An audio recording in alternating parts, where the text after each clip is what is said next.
سنو کہانی میں آپ کو خوش آمدید۔ تو چلیے بڑھتے ہیں اپنی آج کی کہانی کی طرف۔ ایک ملک پر ایک بادشاہ حکومت کیا کرتا تھا۔ بادشاہ بہت رحم دل تھا۔ بادشاہ کی ایک ہی بیٹی تھی۔ ملکہ کا انتقال کچھ عرصے پہلے ہو گیا تھا۔ شہزادی ملکہ کے انتقال کے بعد اداس رہا کرتی تھی۔ بادشاہ جس کی وجہ سے بہت پریشان تھا۔ یہی وجہ تھی کہ وہ شہزادی کا بہت زیادہ خیال رکھتا۔ اچانک شہزادی کی طبیعت خراب ہوئی اور وہ اتنی زیادہ خراب ہوئی کہ شہزادی بستر سے لگ گئی۔ بادشاہ بہت زیادہ پریشان ہوا۔ اسے کچھ سمجھ نہیں آ رہا تھا۔ اس نے بڑے بڑے حکیموں کو بلایا، مگر جیسے جیسے شہزادی کا علاج چلتا گیا ویسے ہی طبیعت اور زیادہ خراب ہوتی گئی۔ اب بادشاہ اور زیادہ پریشان ہوا۔ بادشاہ کو اچانک کچھ خیال آیا اور بادشاہ نے فوراً ملک میں اعلان کروا دیا کہ جو شہزادی کا علاج کرے گا اور اگر شہزادی صحت یاب ہو گئی تو وہ شہزادی کی اس سے شادی کر دے گا اور اپنی سلطنت بھی اس کو سونپ دے گا۔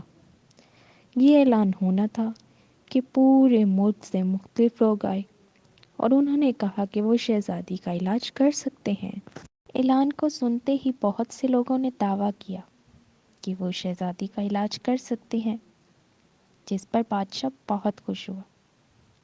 شہزادی کا علاج شروع ہو چکا تھا، مگر جیسے جیسے شہزادی کا علاج ہو رہا تھا شہزادی کی طبیعت ویسے ہی بگڑتی جا رہی تھی۔ اب بادشاہ بہت پریشان ہوا کہ شہزادی کی طبیعت تو ٹھیک ہی نہیں ہو رہی۔ تو انہی دنوں میں ایک لکڑہارا بادشاہ کی خدمت میں حاضر ہوا اور اس نے بھی وہی دعویٰ کیا کہ وہ شہزادی کا علاج کر سکتا ہے۔ بادشاہ بہت مایوس ہو چکا تھا، مگر پھر بادشاہ نے سوچا کہ شاید اس کے علاج سے اس کی شہزادی ٹھیک ہو جائے، اور پھر بادشاہ نے لکڑہارے کو شہزادی کے علاج کی اجازت دے دی۔ لکڑہارا اپنے ساتھ جنگل سے چند جڑی بوٹیاں لایا تھا اور اس نے انہی جڑی بوٹیوں سے شہزادی کا علاج شروع کر دیا۔ وہ جیسے جیسے شہزادی کا علاج کر رہا تھا شہزادی کی طبیعت ٹھیک ہوتی جا رہی تھی، اور پھر کچھ ہی عرصے بعد شہزادی مکمل صحت یاب ہو گئی تو بادشاہ بہت خوش ہوا۔ اب لکڑہارے نے بادشاہ کو اس کا وعدہ یاد دلایا اور بادشاہ سے کہا کہ اب وہ شہزادی کی شادی اس سے کر دے۔ تو بادشاہ ایک مرتبہ پھر پریشان ہوا اور وہ یہ سوچنے لگا کہ وہ ایک غریب لکڑہارے سے اپنی شہزادی کی شادی کیسے کر سکتا ہے۔ شہزادی تو بہت سی آسائشوں میں رہتی ہے اور وہ ایک غریب لکڑہارے کے ساتھ پوری زندگی کیسے گزارے گی، جبکہ وہ تو بہت غریب ہے۔ شہزادی چونکہ صحت یاب ہو چکی تھی اور بادشاہ نہیں چاہتا تھا کہ اس کی شہزادی کی شادی ایک غریب لکڑہارے سے ہو، یہی سوچتے ہوئے اس نے لکڑہارے سے کہا کہ وہ چاہتا ہے کہ شہزادی کی شادی سے پہلے لکڑہارا شہزادی کو تحفے میں کچھ دے۔ لکڑہارا سوچ میں پڑ گیا کہ وہ شہزادی کے شایان شان کیا تحفہ دے سکتا ہے۔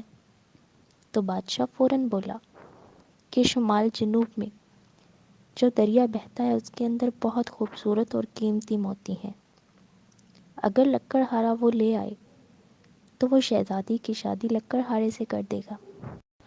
لکڑہارے نے کہا کہ اسے بادشاہ کی یہ شرط منظور ہے، اور اس نے بادشاہ سے اجازت لی اور اپنے سفر کی جانب روانہ ہو گیا۔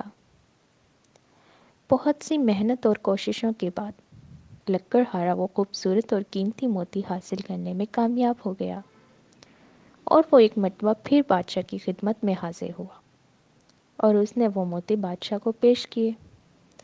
بادشاہ یہ دیکھ کر بہت حیران ہوا، مگر اس کے باوجود وہ نہیں چاہتا تھا کہ وہ لکڑہارے سے اپنی بیٹی کی شادی کرے۔ تو بادشاہ بہت پریشان ہوا۔ اسے سمجھ نہیں آ رہا تھا کہ وہ لکڑہارے کو کیسے انکار کرے۔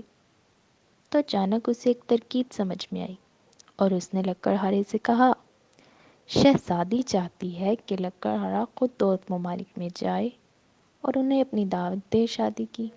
لکڑہارا اس پر بھی راضی ہو گیا اور وہ شاہی دستے کے ساتھ دوست ممالک کی جانب روانہ ہو گیا، اور وہاں جا کر اس نے ان کو اپنی شادی کی دعوت دی تو دوست ممالک نے بہت سے تحائف کے ساتھ لکڑہارے کو رخصت کیا۔ دوسری جانب بادشاہ نے اپنے تمام ملازمین کو اکٹھا کیا اور ان سے کہا کہ جیسے ہی لکڑہارا واپس آئے تو وہ انہیں یہ خبر دیں کہ شہزادی مر چکی ہے، اور دوسری طرف اس نے شہزادی کو بھی یہی کہا کہ وہ شہزادی کا جھوٹ موٹ کا جنازہ دکھانا چاہتا ہے لکڑہارے کو۔ تو شہزادی نے بادشاہ کو بہت سمجھایا، مگر بادشاہ نے شہزادی کی ایک نہ سنی۔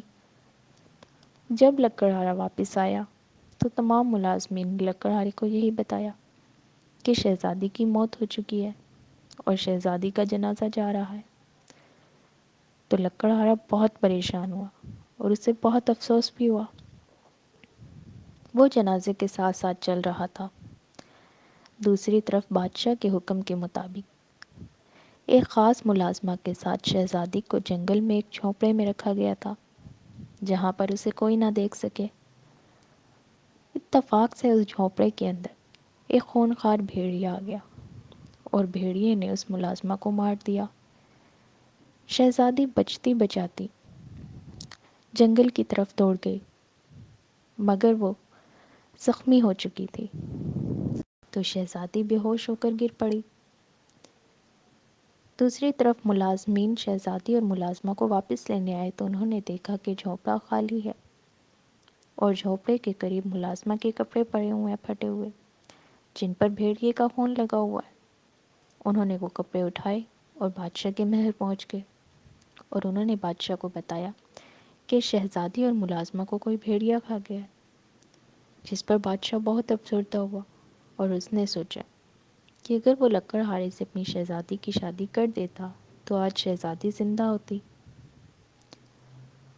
دوسری طرف لکڑہارا بہت اداس چلتے ہوئے اپنے جھونپڑے کی جانب آ رہا تھا۔ جب اس نے شہزادی کو بے ہوش پایا تو لکڑہارے نے شہزادی کو اٹھایا اور اسے اپنے جھونپڑے میں لے گیا۔ شہزادی چونکہ بہت زیادہ زخمی تھی تو لکڑہارے نے ایک مرتبہ پھر اس کا علاج کیا، اور جب شہزادی مکمل صحت یاب ہو گئی اور ہوش میں آ گئی تو وہ دونوں بادشاہ کے محل گئے۔ بادشاہ اپنی بیٹی کو دیکھ کر بہت خوش ہوا اور اس نے لکڑہارے سے بھی معافی مانگی کہ وہ اپنی غلطی پر بہت شرمندہ ہے، اور پھر کچھ ہی دنوں بعد اس نے لکڑہارے اور شہزادی کی شادی کا اعلان کیا۔ ان دونوں کی شادی کے بعد بادشاہ نے اپنی پوری سلطنت لکڑہارے کو سونپ دی، اور پھر وہ تینوں خوشی خوشی رہنے لگے۔ ہمارے چینل کو سبسکرائب کریں اور کمنٹ سیکشن میں اپنی رائے سے ضرور آگاہ کیجیے۔ شکریہ۔